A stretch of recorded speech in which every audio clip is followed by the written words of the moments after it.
맥추절의 의미는 여러 가지가 있습니다. 복합적인 요소가 참으로 이 맥추 감사절 속에 담겨져 있습니다. 우리 교회에 여러 절기가 있습니다만 모든 절기는 하나님의 축복이 응집되어져 있는, 하나님의 놀라운 선물이 감춰져 있는 그와 같은 선물 보따리입니다. 그래서 저는 얘기하기를, 하나님은 우리를 인도하는 인도의 그 프로그램 내비게이션은 절기 중심으로 인도해 주신다 라고 여러분들에게 제가 얘기를 많이 했습니다. 이렇게 맥주감사절은 여러 가지 의미를 담고 있습니다만 돌이켜보면 그들이 이 맥주감사주일은 40년 광야길을 마치고 꿈에도 그리던 가나안 땅에서 첫 번째 파종을 했습니다. 남의 땅에서 종살이 하던 노예로 살던 날들을 청산하고 내 땅에다가 내 힘으로 내가 곡식을 심었다. 그리고 하나님 이 씨에서 열매가 되기를 원합니다. 사모하는 마음으로 애썼겠지요. 마침내 거두었습니다. 일찍 거두었습니다. 이러니 얼마나 감동스럽겠습니까? 이 예물과 더불어 지나간 날 돌이켜보면 하나님 너무 감사했습니다. 오늘 이와 같은 복을 우리에게 주시려고 그런 고난의 날도 허락하셨군요. 하나님. 그들이 광야에서 아침 저녁으로 경험했던 하늘로부터 오는 양식을 이제는 더 이상 먹을 필요 없는 것이 이 맥주감사절을 통해서 이제는 이 땅에서 하나님이 주실 것이다 라고 하는 확신이 담겨져 있는 의미도 있는 것입니다. 또 한 가지는 하나님께서 우리들에게 주신 것처럼 우리도 베풀며 살아가자 라고 하시는 주님이 우리에게 말씀하신 것처럼 먼저 주는 자가 복이 있다 라고 하는 원리도 담겨져 있습니다. 제가 지난번 우리 막내 졸업식에 가면서 마음속으로 이런 생각을 했어요. 저 아이들이 미국에서 이제 살아가는데 우리 손자 둘이 이제 둘이니까 살아가는데 부모가 뭐 힘이 된다든지 뭐가 있으면 얼마나 좋을까. 그 내심 마음으로 생각하기를 저 어린 아이들 이름으로 통장 하나를 좀 만들어주면 좋겠다. 하나님이 복을 주셔도 그릇은 예비해야 좋지 않겠는가. 그리고 통장에다가 시드머니가 좀 들어가면 더 좋겠다. 그런 기대를 가지고 갔어요. 그럼 내가 은근히 우리 며느리한테 그 얘기를 했더니 아버님, 은우는 해당되지 않는데 선우는 지금 미국의 정부에서 2026년 지금으로부터 3년 사이에 태어난 모든 어린아이들에게 1,000불씩 통장에다가 다 넣어줬습니다. 시드머니로. 그걸 열심히 잘 하면은 최소한 아마 대학 들어갈 때 등록 오면 된다고 해서 혜택을 받았습니다 그러더라고요. 이야, 참 잘 됐구나. 그런 줄 알았어요. 오늘 아침 일찍 일어나서 미국에서 들어오는 여러 가지 뉴스를 인터넷을 통해서 보는데 깜짝 놀랄 일을 발견했어요. 그 돈이 미국 대통령이 주는 돈이 아니고, 여러분 미국의 마이클 델이라고 하는 그 델 컴퓨터 창시자가 있어요. 미국 사람들이 제일 관공서도 그렇고 많이 쓰는 컴퓨터예요. 그 회사를 창시했던 사람이 마이클 델이라고 하는 사람인데, 이 사람이 그 당시 그 돈을 앞으로 미국의 꿈나무를 위하여 본인이 투자하고 싶습니다 해서 미국 대통령에게 그 건물을 바쳤는데, 우리로 말하면 어제지요. 어제부터 독립 250주년 행사가 크게 지금 열려요. 아주 크게 장엄하게 열려요. 이때 또 이 마이클 델이라고 하는 회장이 대통령에게 60억 불을 보내면서 그 아이들에게 250불씩을 다시 더 나누어 줘서 이 아이들이 앞으로 미국에서 큰 일꾼 될 수 있도록 해달라고 요청을 했어요. 이게 얼마나 감동적이에요. 그 우리 선우는 1250불을 통장에 지금 자동으로 좀 들어와 있는 거예요 지금. 근데 먼저 태어난 은우는 한 푼도 없어요. 이렇게 내가 볼 때는 미국이라고 하는 자본주의 국가가 이러고 저러고 인간이 살아가는 가운데 완벽한 그런 공동체나 나라는 존재하지 않지만 그래도 가장 성경적으로 볼 때에 가까운 모습으로 살아가는 공동체가 이 자본주의고 자본주의의 모국이 미국이다. 그걸 가지고 움켜쥐고 본인만 살려고 몸부림치는 것이 아니라 이걸 어려운 사람들에게 좀 베풀어주고 연약한 사람들 또 젊은 사람들에게 용기를 줄 수 있는 곳에 쓴다면 이게 바로 맥주감사절의 정신이 아닌가 이런 생각을 해보게 됐습니다. 오늘 본문의 말씀 여러분이 너무도 잘 알아요. 사라밧세 남편을 잃어버리고 아들 하나 데리고 어렵게 살아가는 사람이 있었습니다. 이름이 없습니다. 그저 과부라고 그랬습니다. 그런데 이때는 이스라엘 땅에 얼마나 힘든 때냐고 하면은 아합이라고 하는 믿음 없는 왕이 온 나라를 전부 바알과 아세라로 만들어 버리고 말았습니다. 믿는 사람들 주의 종들을 잡아가둡니다. 피해 숙청을 하고 있습니다. 그 아름답던 나라가 전부 바알의 나라가 되어버리고 말았습니다. 그러니까 하나님께서는 하늘 문을 막아버리고 비를 내리지 않았습니다. 그러니까 3년 반 동안 비가 오지 않는 가운데 땅에 있는 모든 것들은 다 메말라 죽어가고 있고 죽었습니다. 이제 사람들도 살기가 어렵게 됐습니다. 그런 상황에 오늘 여기에 이 과부는 마지막 자기 밀가루통에 조금의 밀가루 그리고 기름 몇 방울 그리고 아들 데리고 나가서 아들과 함께 들에 나가서 마른 나무 2개를 주워다가 그걸로 간단하게 마지막으로 요리도 아니죠. 빵을 만들어서 먹고 죽을 양으로 마지막으로 그런 심정으로 나무를 줍다가 여기서 주의 종 엘리야를 만나게 되지 않았습니까?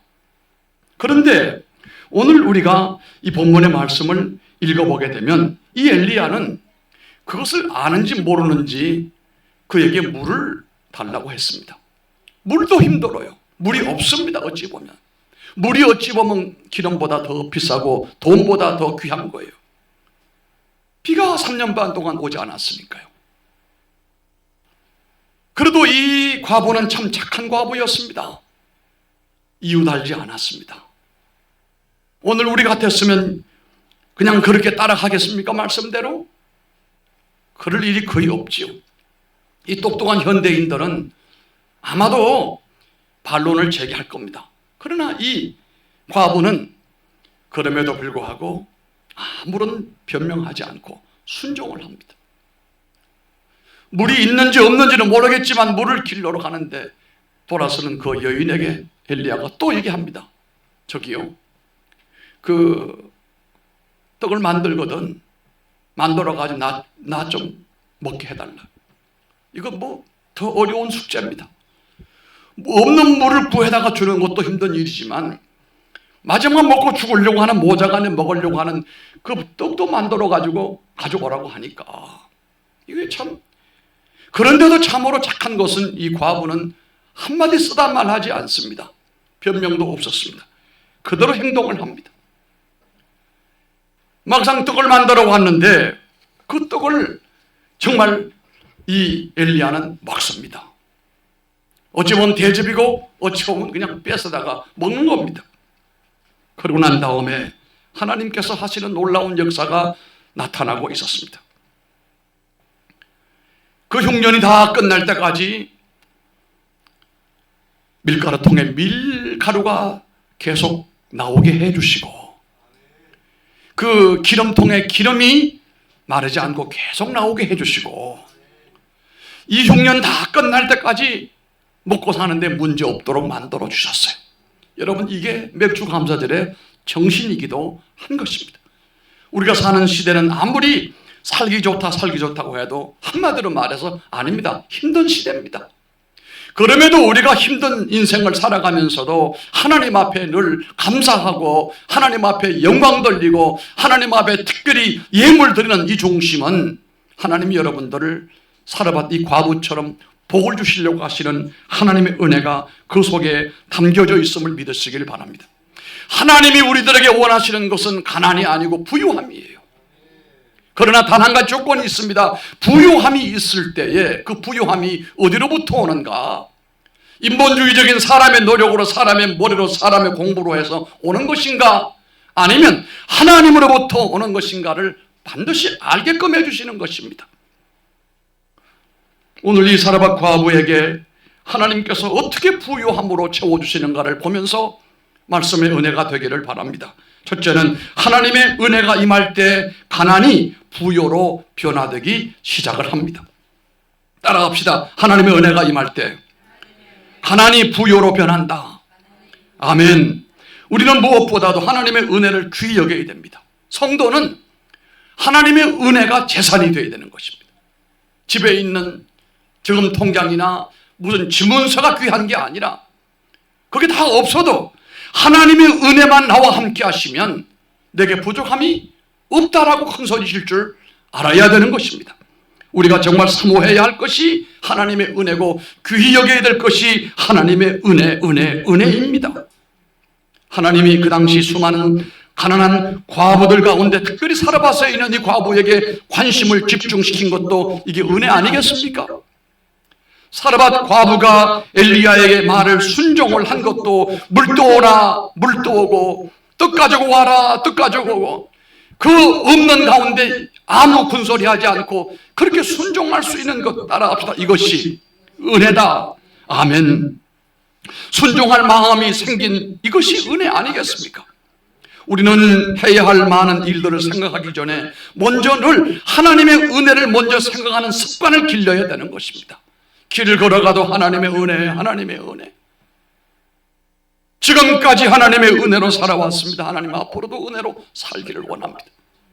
하나님, 이 귀양 많고 앞을 내다볼 수 없는 혼미한 세상 가운데 우리 자녀들이 하나님을 잘 섬겨서 하나님의 보호와 축복 가운데 살기를 원합니다. 그 은혜가 정말 필요합니다. 길 가면서도 우리가 하나님 앞에 이 은혜를 구해야 됩니다. 하나님의 손이 크게 움직이며 가난한 자를 능히 부욕해 할 수 있는 것을 우리가 확신해야 되는 것은 역대상 29장 12절 말씀에 보면은 부와 귀가 주께로 말미암고 또 주는 만유의 주가 되사 손에 권세와 능력이 있사오니 모든 자를 크게 하심과 강하게 하심이 주의 손에 있나이다 라고 말씀했습니다.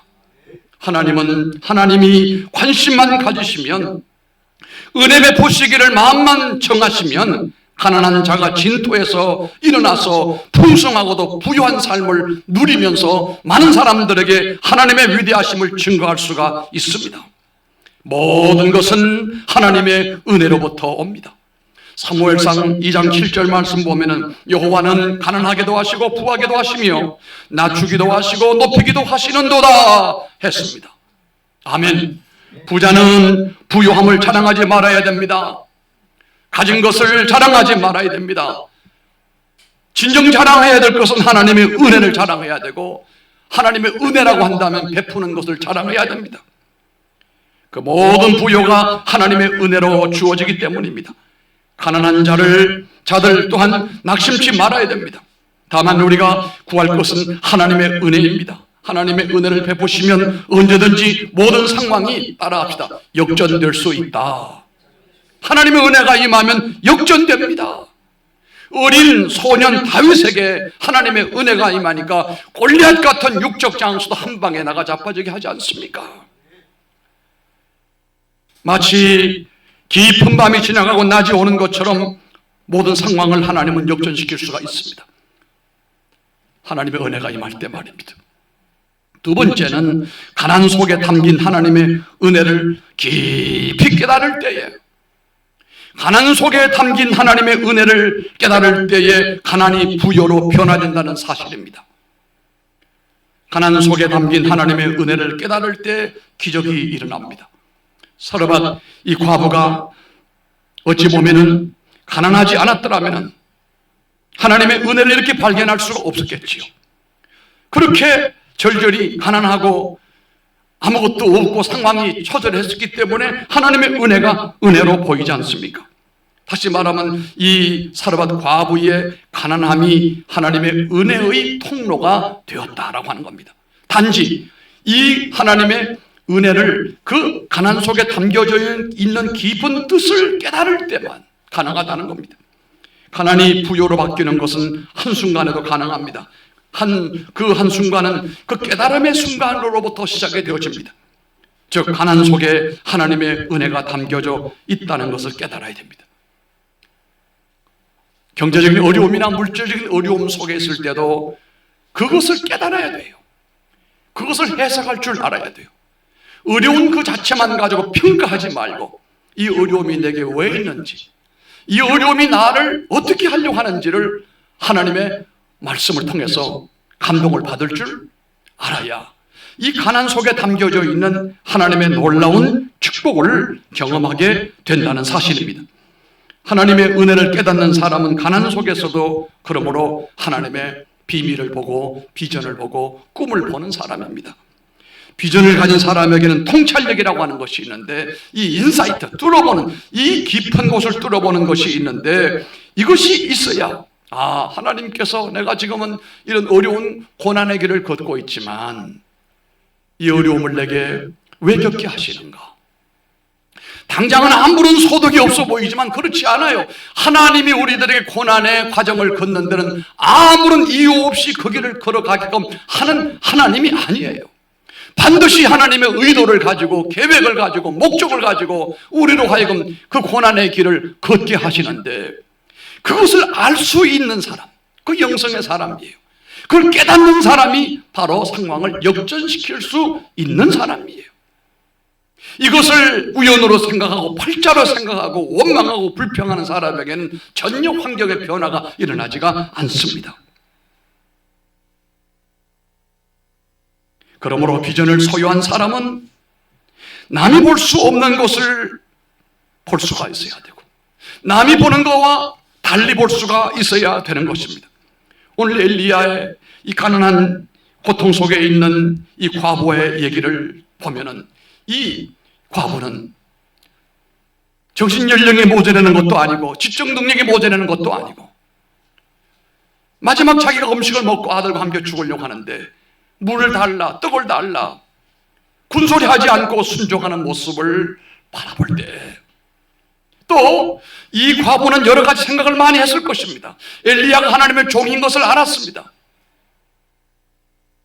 이 땅에 왜 이렇게 가뭄이 들고 고통스러운가? 이유를 알았을 거예요. 자신이 이렇게 남편도 없이 아들하고 이렇게 살아가는 이런 여정도 왜 이런 고통을 내게 주실까? 나름대로 저는 이 과부는 해석을 하고 살았다고 저는 그렇게 믿고 싶습니다.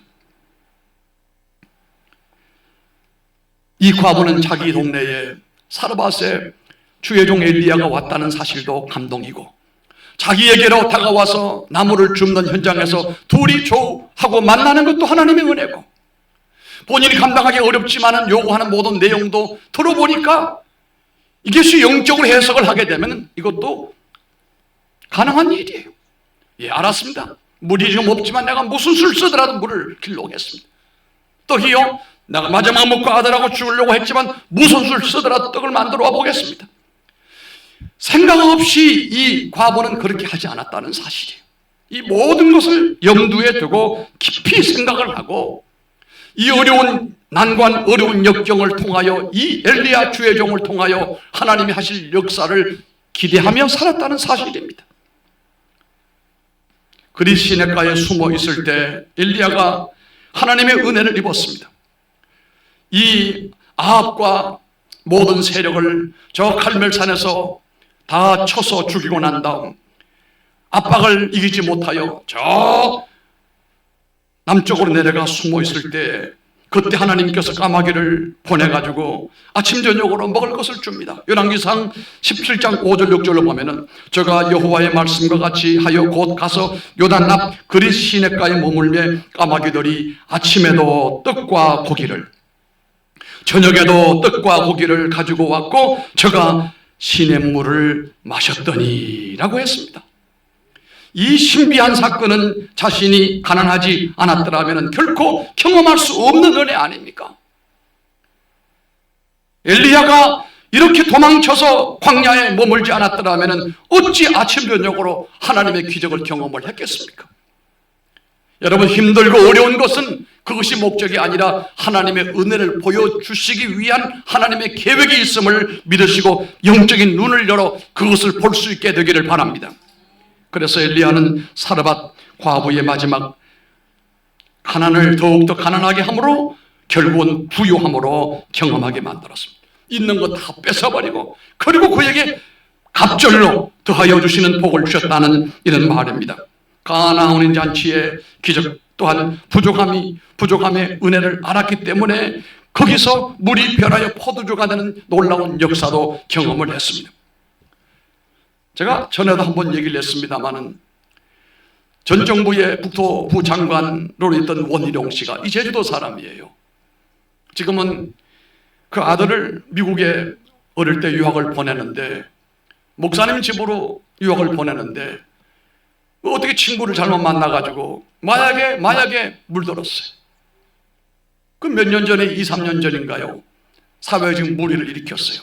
그러니까 원희룡 씨가 모든 정계를 은퇴하고 아들을, 마약을 물들어 있는 아들을 건진다. 그리고 마약에 물든 청소년들을 위해 내가 봉사하겠다. 다 버리고 지금도 그렇게 봉사하고 있는데, 지금 아들은 완치가 됐어요. 정상적인 생활을 하고 있는데, 그 원희룡 씨는 그가 수능 만점에다가 천재적인 지능을 가지고 있는 사람이라고 그랬어요. 변호사이기도 했고 국회의원도 했고 장관도 했고 무엇보다 뛰어난 크리스천이었어요. 그런데 무엇보다도 감격스러운 것은 그가 가난이라고 하는 벼랑 끝에서 일어섰다라고 하는 놀라운 위인이에요. 그가 쓴 책 가운데 나는 서버서리를 꿈꾼다는 책이 여러분 아마 읽었을 분도 계실 거예요. 거기 보면은 이 원희룡 씨가 초등학교를 입학을 막 했을 때 일이었는데, 아버지가 장사를 하다가 망했어요. 많은 부채를 짊어지고 과수원을 다시 읽어가지고 생활을 하는데, 그 빚의 이자에다 눌리고 하다 보니까 아무리 아침부터 저녁까지 농사를 하고 일을 하고 애를 써도 남는 게 없어요. 늘 이 돈 꿔준 사람들은 찾아와가지고 협박을 하고 돈 내놓으라고 그렇게 하는 것을 어릴 때부터 눈으로 보고 살았어요. 그런데 한 번은 완전히 이 험한 사람들 데리고 와서 아주 칼을 갖다가 마루에다가 꽂아놓고 오늘 다 죽이겠다는 거, 빨리 돈 내놓으라는. 그러니까 이 원희룡 씨 아버지가 아이들을 전부 다 내보냈어요. 그런데 이 원희룡 씨하고 그 형 둘은 다 나갔지만 마루 밑에 숨어가지고 어떻게 되나 지켜보고 있어요. 자기 엄마는 부들부들 떨고 사람 한 번만 살려달라고 하고, 아버지는 아무런 답도 못하고 당하고 있고, 그런 모습을, 무시무시한 광경을 보았다는 거예요. 거기서 이 원효룡이라는 사람이 무엇을 알았냐고 하면은, 아, 빚을 지면 저렇게 고통당하는구나.